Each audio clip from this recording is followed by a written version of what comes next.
Memang persoalan kurban, saya jujur saja selama di Indonesia masih banyak salah pemahaman terhadap kurban. Dan saya pernah berkata, memang Islam kita di Indonesia Islam keturunan. Ya, jadi asal tahu saja ya. Ya, tapi dari segi belajaran, mohon maaf ya, kita terlalu jauh terhadap pemahaman. Yang saya maksud, kita melaksanakan sesuatu tapi kita sudah belajar, sudah tahu, bukan hanya asal saya dengar, saya lihat, saya bukan sebatas itu, tapi kita punya dasarnya. Dan ini kelemahan kita, di antaranya kurban. Saya pernah mendengar, bukan malah sering mendengar soal kurban dihitungkan berorang. Jadi keluarga suami istri sama 5 anak berarti jumlah 7, wajib sapi. Kalau kurang daripada itu, atau misal suami istri tidak mampu, boleh ini tahun kurban kambing atas nama suami, tahun depan atas nama istrinya. Ini hal keliru sebenarnya. Yang dihitungkan soal kurban beda sama akikah dan beda sama zakat fitrah. Zakat fitrah sama akikah terhitung berorang. Akikah laki-laki 2 kambing, perempuan 1. Kalau tidak mampu boleh.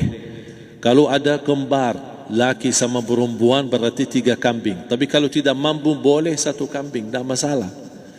Dan tidak ada istilah sekarang saya kurban tapi nanti sisanya seolah-olah ada hutang sama Allah. Sesuai kemampuan kita. Di antaranya kurban. Kurban hitungannya berkeluarga, bukan berorang.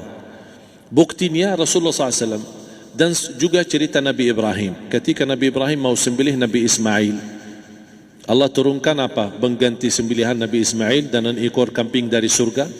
Berapa ekor kambing? 1. Padahal Nabi Ibrahim punya istri 2 dan anak. Ada istri Siti Hajar dan Sarah.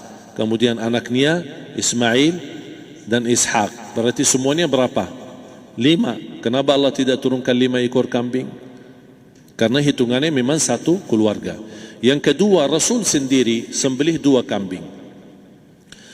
Pertama, Bismillah atas nama Muhammad dan keluarga Nabi Muhammad.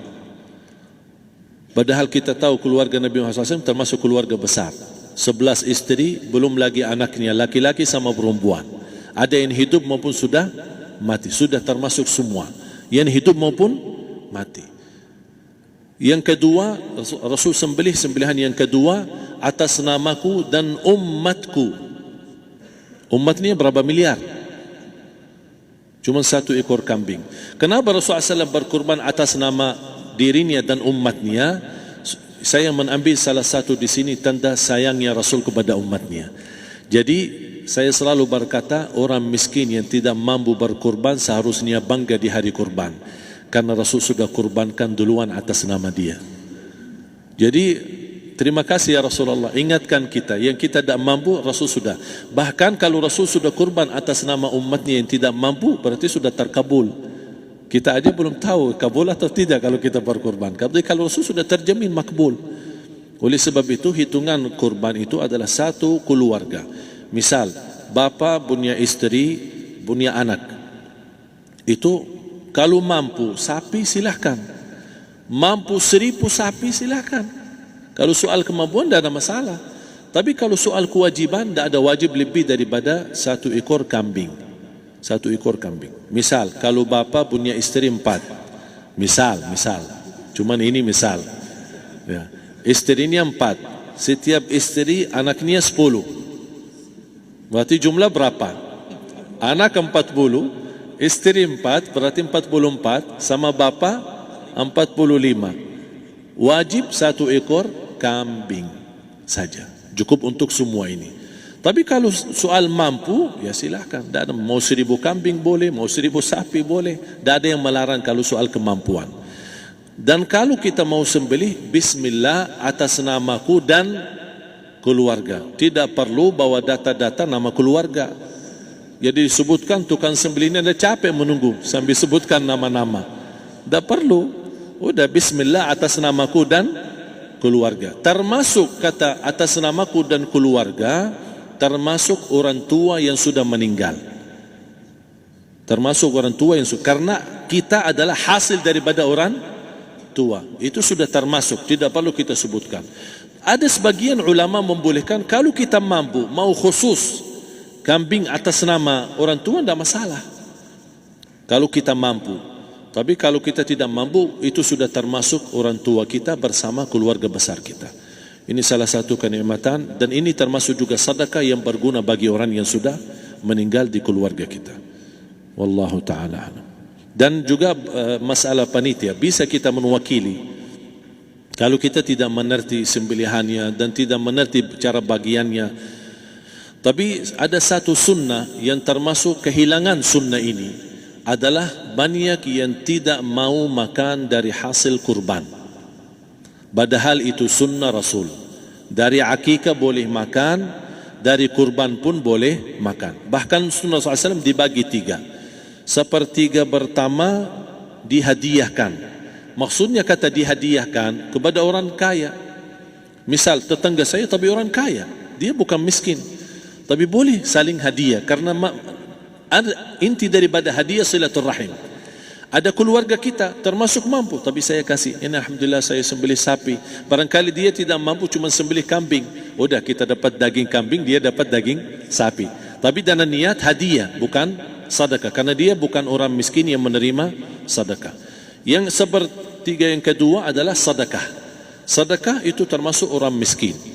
Yang ketiga, kita makan sendiri. Bahkan Rasulullah SAW selepas Idul Adha, beda sama Idul Fitri. Sebelum Idul Fitri dia makan kurma, meyakinkan batalan puasa.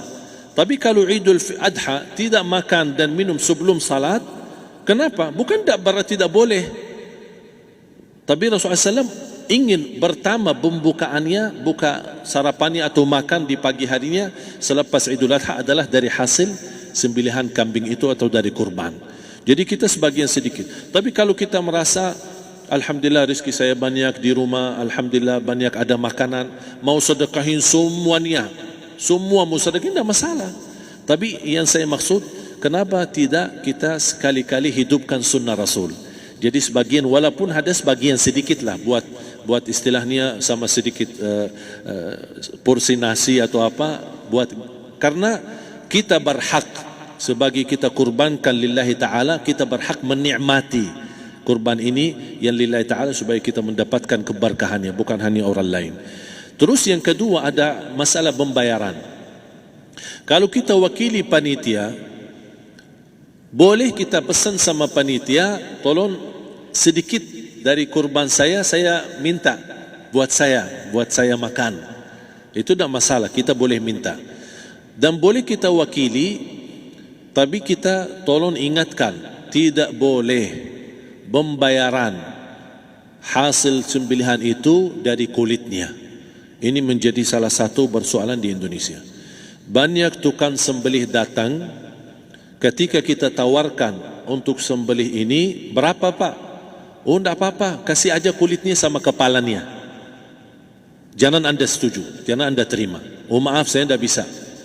Bapak berapa ongkos sembelihannya? Kita harus sepakat dulu. Tidak, saya ikhlas, tidak apa-apa, seikhlasnya. Tapi yang penting kepalanya sama kulitnya. Itu aja yang saya minta, yang lain tidak apa-apa. Tidak boleh. Tidak boleh. Kenapa? Karena ini kurban. Kata kurban berarti lillahi ta'ala, bukan untuk jual beli. Kalau kita sudah bayar dari bagian kurban, berarti bukan lillahi ta'ala. Harus kita jaga amalan itu. Tapi bagaimana cara jalan keluarnya? Kita harus sepakat, ijab kabul. Sepakat dulu, Pak, saya udah begini, saya kasih untuk sembelihan 50.000. Bapak setuju? Ya udah setuju. Selesai kan? Sudah sembelih, sudah potong, sudah semua. Lepas ini semua, kita kasih ongkos 50.000 ongkos sembelihannya. Habis itu, Pak, kulitnya sama kepala hadiah buat Bapak. Itu tidak apa-apa, tidak masalah. Tapi bukan untuk bayar sembelihan. Faham maksud saya? Harus dibedakan supaya jangan sampai amalan kita kurban habis biaya, habis ini malah tidak diterima karena sudah kita bayar sebagian daripada kurban. Saya silahkan bayar apa yang kita sepakati, mau hadiahkan kepada dia karena kita tidak bisa guna. Buat apa yang kita mau gunain kulitnya, tidak bisa. Tapi mereka, buat mereka lebih berguna, oleh karena itu kita bisa hadiahkan untuk mereka. Bahkan kita bisa juga kasih daging untuk mereka bisa menikmati sebagai sedekah. Wallahu taala alam.